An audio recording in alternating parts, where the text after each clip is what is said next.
Selamat pagi. Assalamualaikum warahmatullahi wabarakatuh. Waalaikumsalam warahmatullahi wabarakatuh. Ya, pada hari ini kita akan mengulang kembali beberapa hal tentang definisi public relation. Selain itu juga saya akan menampilkan sampai ada etika dan etiket seorang public relation serta asosiasinya public relation di tingkat internasional. Jadi ternyata public relation itu sebuah profesi yang cukup besar dan artinya banyak pelakunya dan itu mengkaitkan banyak hal. Oke, langsung saya mulai aja ya.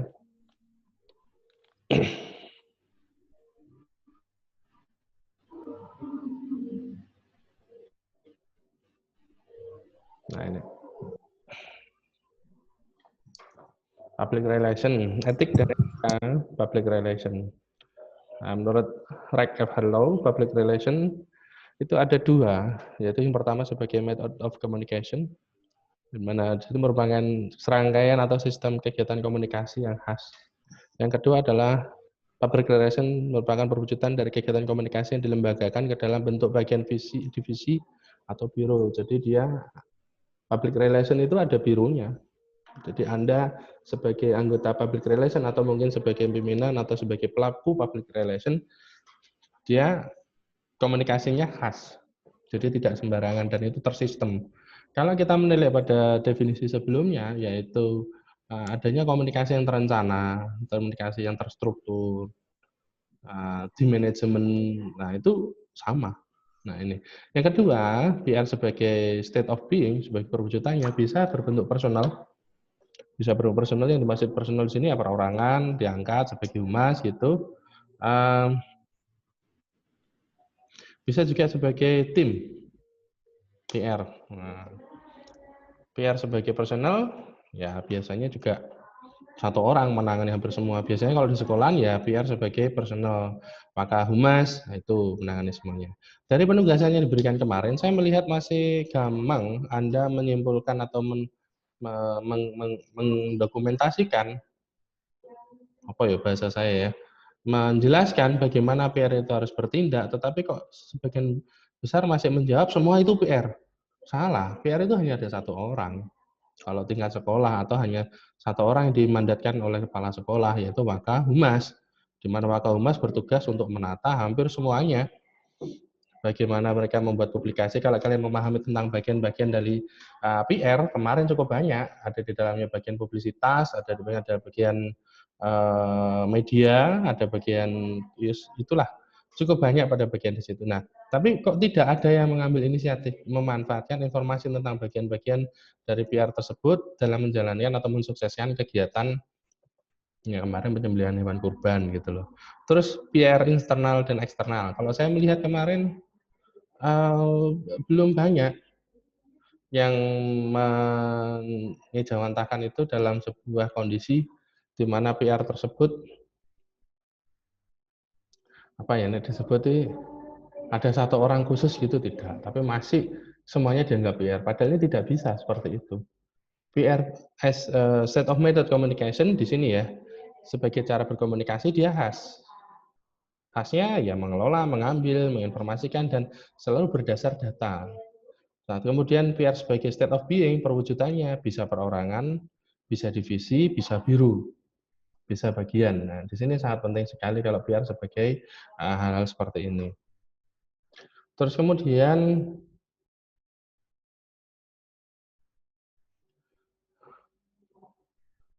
nah ini PR menurut Catlip and Center. Nah, di sini PR itu bertujuan untuk menunjang aktivitas utama manajemen dalam suatu organisasi. Nah, fungsinya melekat. Yang kedua, membina hubungan harmonis antara badan atau organisasi dengan publik sebagai khayalak sasaran. Jadi ketika berkaitan dengan masyarakat umum ya PR ini. Terus kemudian mengidentifikasi segala sesuatu yang berkaitan dengan opini, persepsi, dan tanggapan masyarakat terhadap badan organisasi yang diwakili atau sebaliknya. Nah ini Poin yang nomor 3 ini sangat penting, karena sebagai ujung tombak informasi, bagaimana sih sebenarnya tanggapan masyarakat terhadap kita, pelayanan yang diterima masyarakat kita dari produk-produk yang dibuat, atau mungkin berdasarkan kepentingan perusahaan, apakah ada masyarakat yang terganggu atau mungkin masyarakat yang protes. Ini penting. Nah, Anda di prodi PPKN sangat penting sekali untuk bisa mengetahui ada atau tidak permasalahan ini, gitu loh. Nah, 3 hal ini basic, ini harus dikuasai. Yang pertama, karena dia melekat pada sebuah organisasi, maka dia berfungsi sebagai penunjang dan ujung tombak dari organisasi. Kedua, membina hubungan yang harmonis dengan publik lain. Nah, ini penting juga. Nah, jadi secara umum bahwasanya PR ini ya, dia disebut dengan penyambung lidah atau jembatan penghubung. Nah, perusahaan dalam hal mengadakan hubungan timbal balik dengan pihak luar perusahaan atau seluruh unsur yang ada di dalam perusahaan. Nah, kemarin saya ngomong PR itu ada dua, ada PR internal dan PR eksternal. Keduanya sangat penting. Karena apa? PR internal itu untuk menjaga soliditas organisasi supaya bisa berjalan dengan baik, maka seluruh keluhan yang muncul di antara anggota organisasi harus bisa diselesaikan atau bisa diketahui penyelesaiannya. Terus PR eksternal apalagi sebagai tujuan dari penjabaran visi misi organisasi, nah ini sangat penting PR itu. Maka Anda kalau ingin berprofesi ini ya selain guru bisa menjadi seorang PR, ini penting. Selanjutnya urgensi, posisi dan urgensi seorang PR. Nah ini PR itu berfungsi sebagai channel information dari perusahaan kepada publik. Maka yang bisa menyampaikan kepada masyarakat itu humas, gitu loh. Kalau dulu ada Menteri Penerangan yang menyampaikan organisasi, sekarang ada stafsus, ada Pratikno itu apa ya kemarin Menteri, Sekretaris Kabinet, ya, dia berfungsi sebagai sekretarisnya kabinet. Karena sudah tidak ada Menteri Penerangan, sudah tidak ada, maka staf yang menyampaikan informasi dari pemerintah kepada masyarakat biasanya dari Sekretaris Kabinet Seskap. Terus kalau di kampus kita ada Warik 4, Warik 4 bidang humas, gitu ya. Nah, selain itu, PR sebagai berfungsi sebagai source of information. Informasi yang datang dari publik merupakan objek publik sebagai umpan balik dari informasi yang diberikan oleh perusahaan. Jadi tidak hanya pada luar saja, tapi juga sumber informasi bagi publik yang ada di dalam perusahaan, terutama dari pimpinan perusahaan. Jadi informasi-informasi yang diperoleh ini baik dari luar atau dari dalam, kemudian dimanajemen dengan baik. Nah, jadi biar tidak hanya bertanggung jawab kepada organisasi, tapi juga kepada publik. Nah, dua-duanya itu sangat penting. Gitu. Nah, kalau kita bisa gambarkan, PR seperti ini bentuknya. Misalkan organisasi klien, ya. Nah ini biasanya di sini. Ada itu masyarakat eksternal ini, eksternal. Public relation berfungsi menjembatani keduanya. Nah, di balik ini semua ada yang namanya pimpinan. Nah, pimpinan itu mengambil informasi dari public relation yang dapat dari sini dan dapat dari sini. Dipakai oleh pimpinan untuk menentukan bagaimana keputusan atau pengambilan keputusan atau membuatkan kebijakan baru. Gitu. Nah, kebijakan baru ini bisa diambil oleh pimpinan untuk bisa membantu mengambil keputusan atau kesimpulan apa saja yang bisa diambil, misalkan kalau di perusahaan bisa dipakai untuk menghasilkan menu-menu baru atau layanan baru atau kebijakan baru, di situ dipakai untuk melayani masyarakat melalui kebijakan baru tersebut.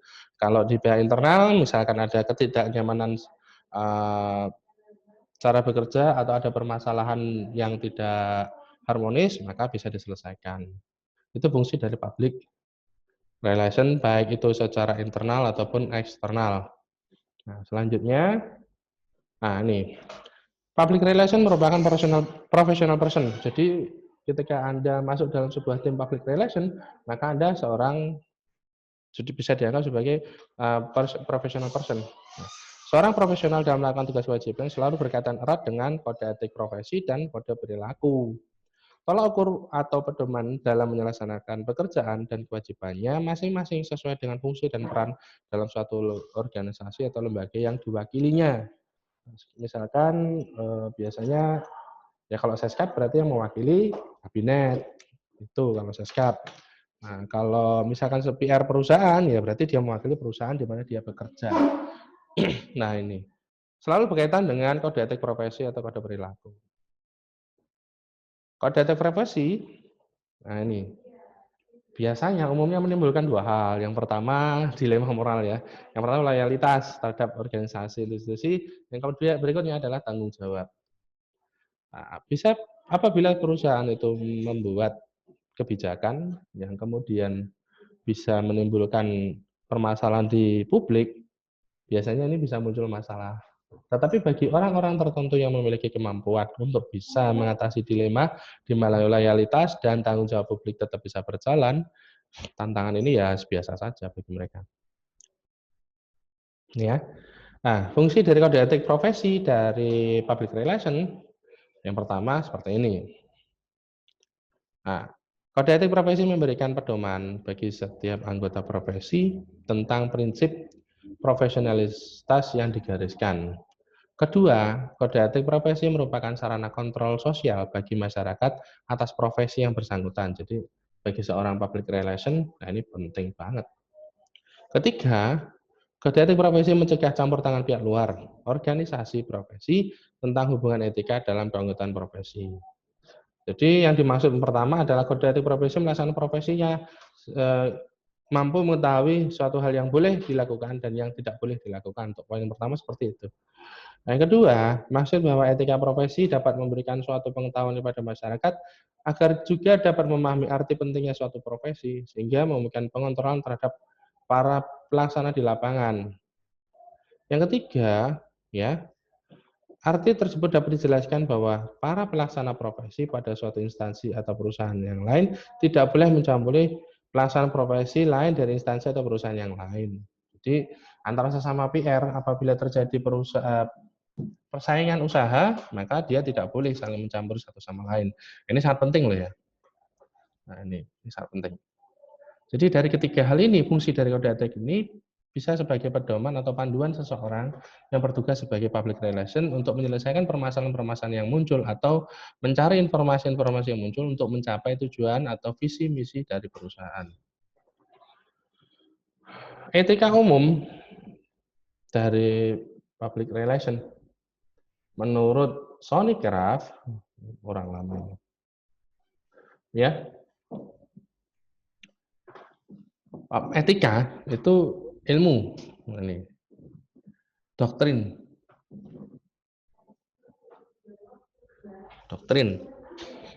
ajaran yang membahas tentang pengertian umum dan teori etika. Kedua, etika disebut juga dengan kondisi dasar bagaimana manusia bertindak etis dalam mengambil keputusan etis, mengacu pada prinsip moral dasar yang menjadi pegangan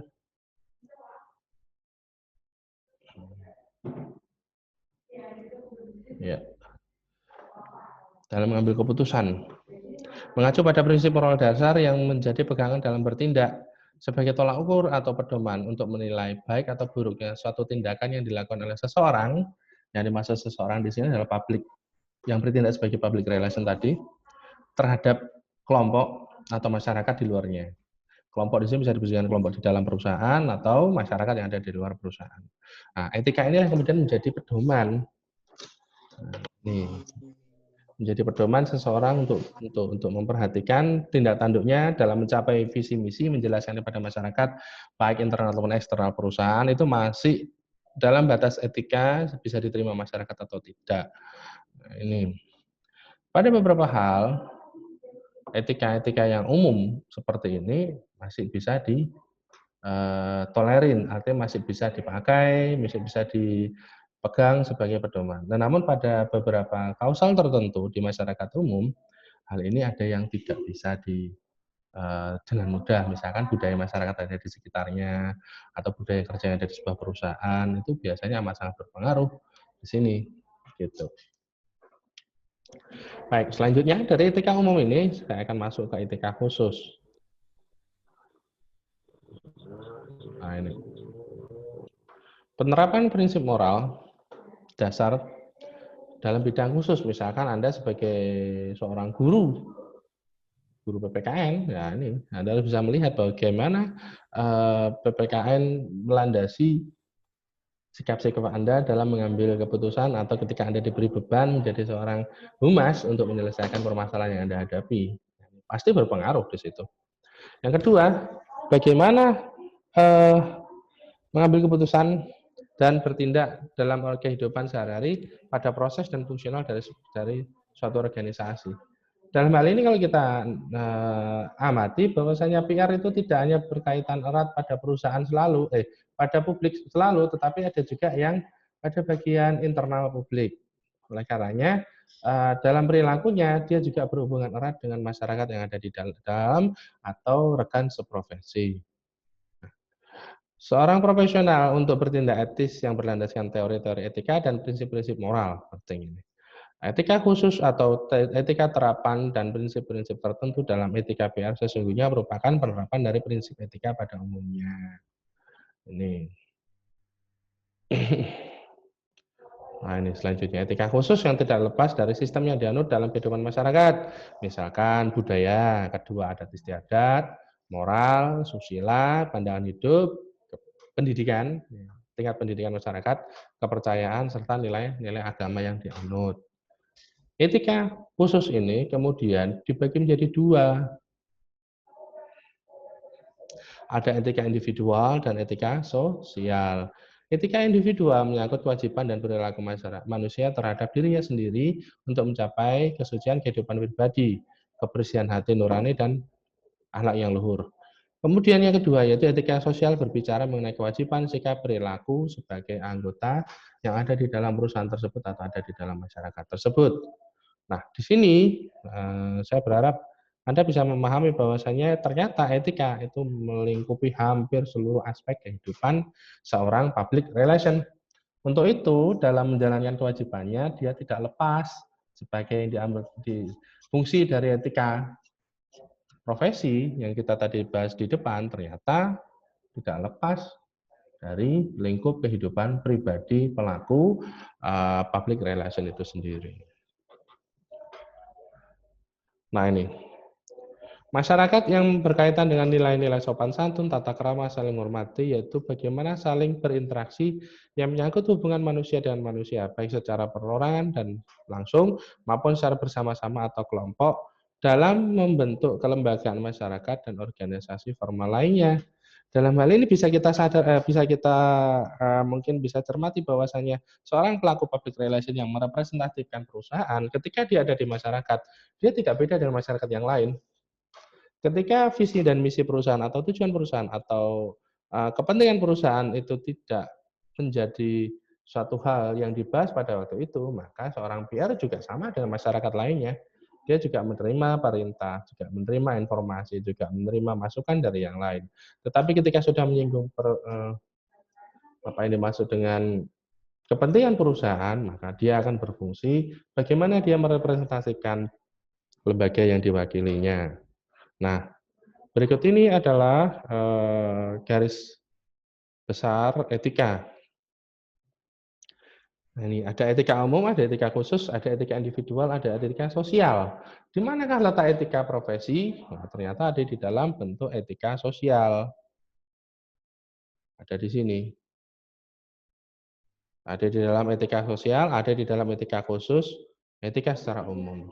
Tadi kita jelaskan bahwasannya etika secara umum ya sama, hampir sama fungsinya dengan etika khusus. Etika khusus juga merupakan bagian yang ada di etika umum, namun melihat situasinya. Kemudian ada etika individual dan etika sosial. Di dalam bentuk bagian etika sosial, disinilah ada yang namanya etika profesi. Nah, etika profesi di sini ya masuk bagian di etika profesi public relation. Nah ini. Etika public relation merupakan bagian dari etika khusus atau etika terapan yang menyangkut pada dimensi sosial. Kegiatan public relation baik secara kelembagaan atau dalam struktur organisasi maupun individu sebagai penyandang profesi humas berfungsi untuk menghadapi dan mengantisipasi tantangan ke depan. Wah, ini penting.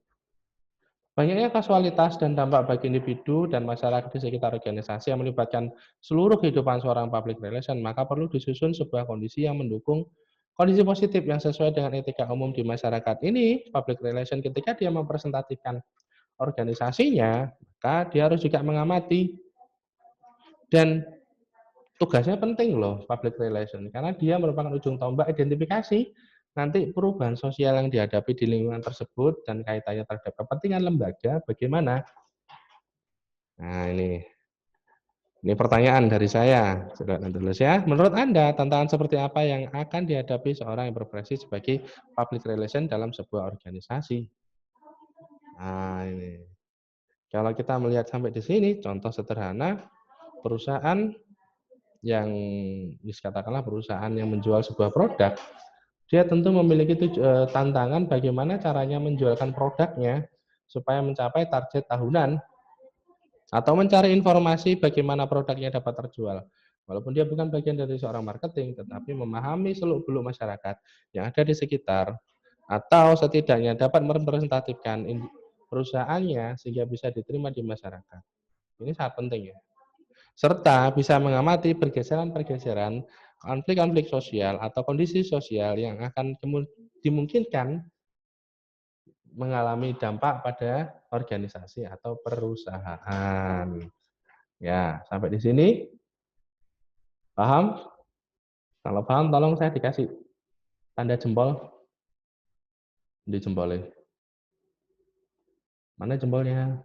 Iya, terima kasih. Agung sama Eko bisa. Mbak Okta, dengar enggak? Mbak Nia, oke, dengar. Mbak Vina, Mbak Merlin, oke. Oktai, jempolnya metu ora mau? Oh, ora iso ngetokne jempol. Bagus, belum muncul ya? Aduh, Mas, katanya masih di kantor desa, Pak. KPPS, sesuk tanggal 20. Ya, Pak. Nah, jempolnya ketok. Baik ya, saya lanjut ya. Nah, ini ingat pertanyaan saya ya, ini saya highlight lagi, ini pertanyaan saya. Menurut Anda, tantangan seperti apa yang akan dihadapi seorang berprofesi sebagai public relation dalam sebuah organisasi? Mengingat sekarang tahun 2020, maka nanti tantangannya akan seperti apa? Penting loh ini, mengalami dunia digital atau era digital, penting sekali. Oke, saya lanjutkan. Point of view, PR based on reality. Ini masukan dari saya. Ini. Ya, etika profesi public relation ditujukan untuk menciptakan rasa tanggung jawab, sense of responsibility, yang hendak dicapai atau dikembangkan oleh pihak profesi public relation pada umumnya. Khususnya pada praktisi public relation melalui kode etik dan etika profesi sebagai refleksi yang membentuk tanggung jawab perilaku dan moral yang baik serta aspek-aspek hukum yang mengatur peran dan fungsi humas sebagai penyandang profesi terhormat. Nah, ini wah PR yang ada di sini profesinya ini penting ini. Ada beberapa aspek. Yang pertama adalah code of conduct. Ini. Code of conduct merupakan kode perilaku sehari-hari di mana ini berpengaruh terhadap integritas pribadi, klien dan majikan, media dan umum serta perilaku terhadap rekan seprofesi. Bagaimana mengkondak dirinya sendiri, membawa dirinya sendiri berhadapan ketika berperilaku sehingga integritasnya baik secara pribadi di hadapan klien, majikan, media dan umumnya. Yang kedua, kode of profesi merupakan standar moral bertindak etis dan memiliki kualifikasi serta kemampuan tertentu secara profesional. Nah, ini public relation itu kualifikasinya seperti apa saja, gitu ya. Berikutnya yaitu Code of Publication merupakan standar moral dan yuridik etis melakukan kegiatan komunikasi, proses dan teknis publikasi untuk menciptakan publisitas yang positif demi kepentingan publik. Jadi bagaimana kemudian mengeluarkan informasi, di mana informasi kemudian dipublikasi. Kemarin kayak bagian-bagian dalam publik ada part of function of public relation yang kemarin kita bahas, ada di dalamnya yaitu publisitas. Nah, ini penting ini. Berikutnya yaitu Code of Enterprise menyangkut aspek hukum, perizinan. Nah, ketika akan menyampaikan sesuatu, apakah sesuatu itu ada berkaitan dengan hukum atau tidak. Ketika dia melanggar sebuah moral, bagaimana? ketika dia melanggar sebuah etika, bagaimana? Ketika dia melanggar sebuah kebudayaan, bagaimana? Nah, ini sangat penting sekali. Beberapa waktu yang lalu, kasus seperti ini muncul di kalangan selebritas. Kalau Anda mau memperhatikan, ya itu ada. Nah, seorang PR wajib kalau bisa ya mendeteksi lebih dini nanti kira-kira kalimat seperti apa yang nanti bisa menyelamatkan perusahaan atau kalimat seperti apa yang nanti bisa memunculkan permasalahan bagi perusahaan ketika menyampaikan publikasi. Jadi kalau di awal code of conduct bagaimana berperilaku sehari-hari, kode profession ya standar moral etika profesinya seperti apa, kode of publication bagaimana kanal-kanal publikasinya yang akan dia pilih seharusnya. Terus yang terakhir adalah kode of enterprise, bagaimana memahami dampak hukum, aspek hukum dari tindakan-tindakan publisitas atau public relation yang diambilnya. Ini sangat penting sekali, Mas Bagus lagi teko iki. Ini sangat penting sekali karena di dalam menyampaikan banyak hal, ya, belum tentu setiap orang memiliki persepsi yang sama.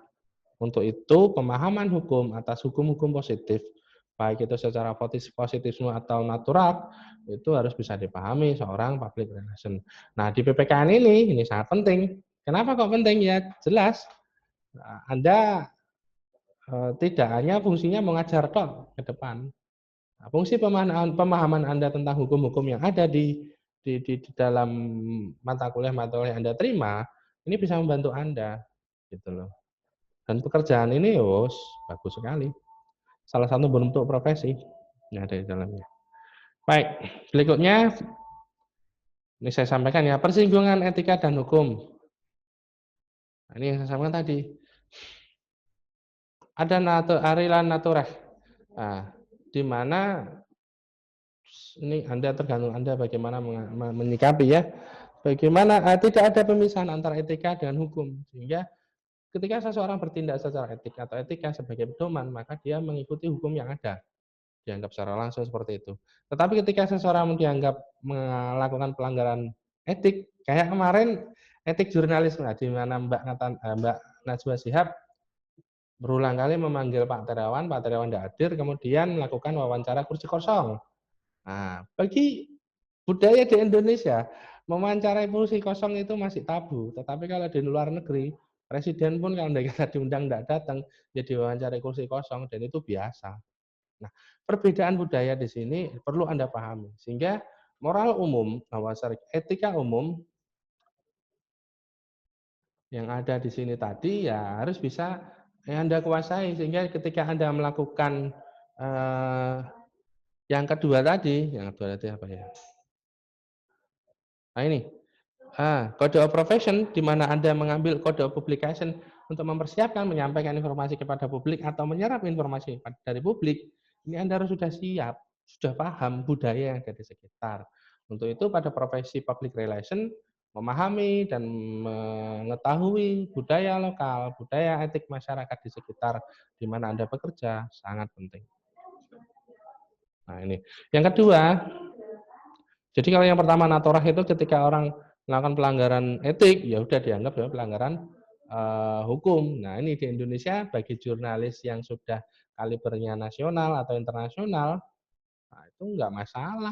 Kita sudah memahami etika publik gitu loh. Dan bisa menjadi referensi bahwasanya sebuah negara jurnalisnya pernah melakukan wawancara kursi kosong dan itu enggak masalah, bisa ditarik secara hukum. Kalau secara naturah di sini diambil. Yang berikutnya yang kedua adalah pengikut aliran positivisme.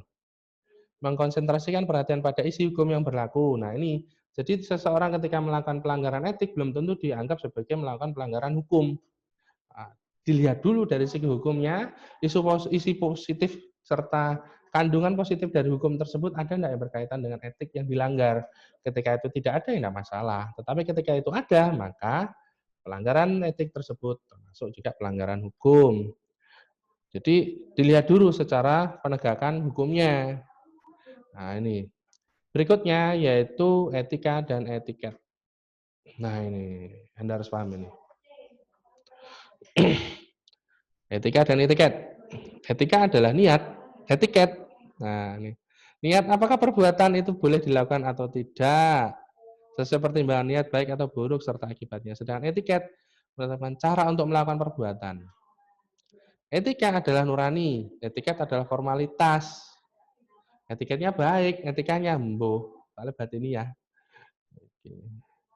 Kalau dulu saya pernah ngajar, pada diem semua, saya bilang besok saya bangun dupa ya. Pelajarannya pelajaran rohani.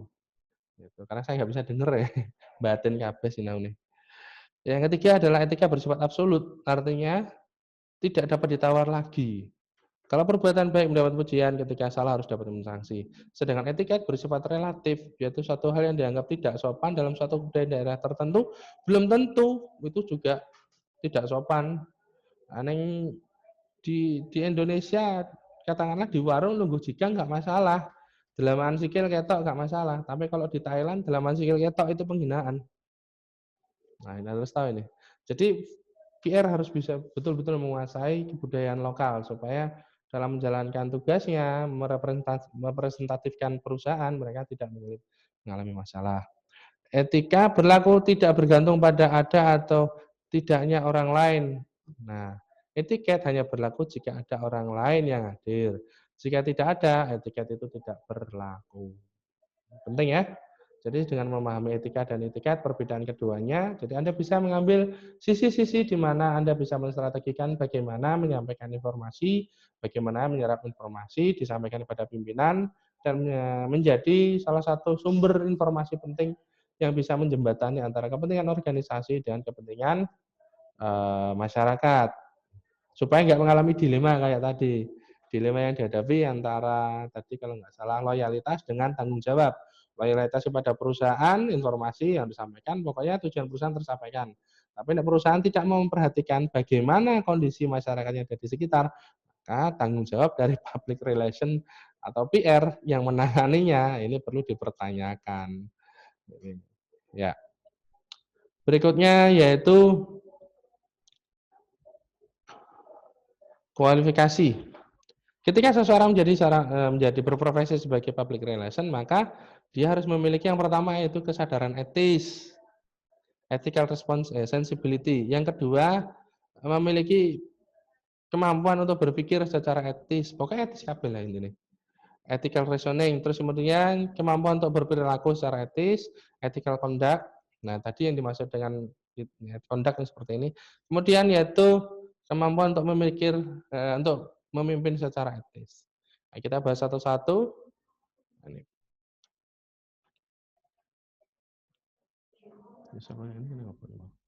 Kemampuan ini, kesadaran etis. Bahwasanya kepentingan profesi bukan ini, kemampuan untuk landasan kesadaran yang utama bagi seorang profesional untuk sensitif dalam memperhatikan yang pertama kepentingan profesi, bukan untuk subjek. Yang kedua, kepentingan lebih luas. Nah, ini seseorang yang berprofesi sebagai PR biasanya dia tahu resiko-resiko yang dihadapi serta tahu dampak-dampak dari sebuah tindakan baik yang dilakukan oleh masyarakat merespon kebijakan perusahaan atau keputusan perusahaan untuk bisa menjalankan goal-nya terhadap masyarakat. Nah, seorang PR ya harus bisa berdiri dengan baik di kedua sisi, baik di sisi perusahaan atau di sisi masyarakat, sehingga loyalitas dan tanggung jawabnya bisa seimbang. Ini penting loh ini. Berikutnya yaitu kemampuan berpikir secara etis, ethical reasoning.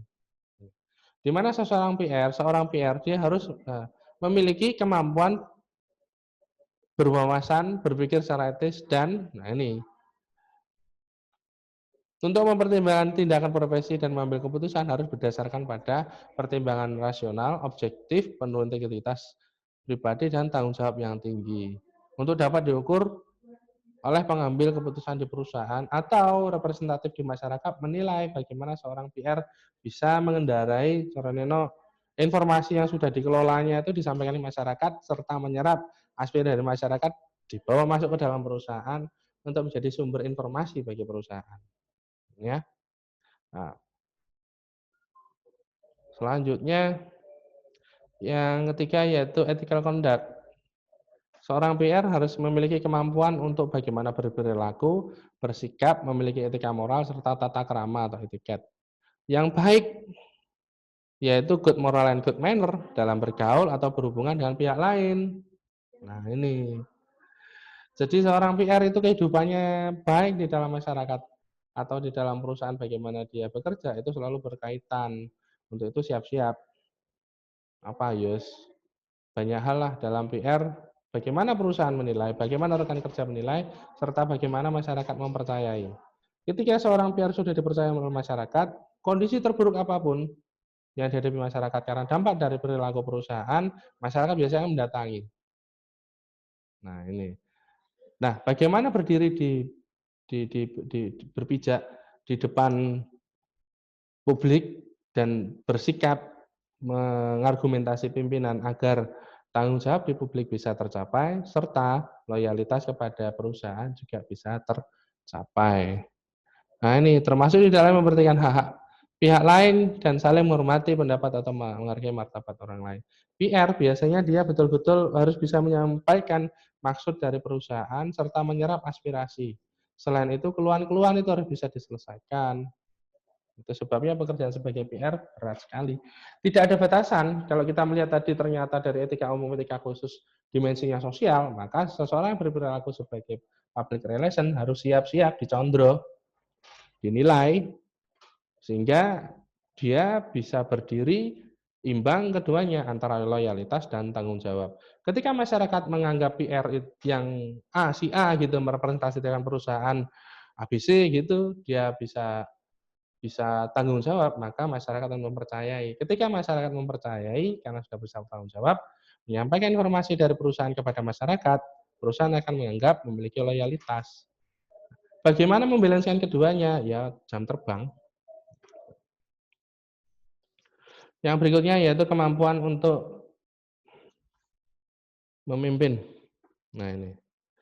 Kemampuan yang dimiliki jiwa untuk memimpin secara etis, mengayomi, mau untuk membimbing, mau untuk membina pihak lain. Nah, seorang PR, dia mau membina masyarakat. Ketika masyarakat yang mau dibina, kepentingan perusahaan masuk, dua-duanya harus bisa saling menguntungkan atau saling pengertian. Misalkan masyarakat kebutuhannya terlayani, perusahaan juga layanannya bisa terpakai, atau katakanlah produknya terbeli, maka ini menjadi keuntungan bagi seorang PR, tugasnya berhasil. Nah, ini termasuk menghargai pendapat dan kritikan dari orang lain demi mencapai tujuan dan kepentingan bersama. Kepentingan siapa? Masyarakat dan perusahaan. Ketika seorang PR berdiri di depan perusahaan, berarti dia harus tanggung jawab menyampaikan informasi dari masyarakat. Ketika PR berhadapan di depan masyarakat, maka dia harus loyal untuk menyampaikan semua tujuan serta maksud-maksud perusahaan.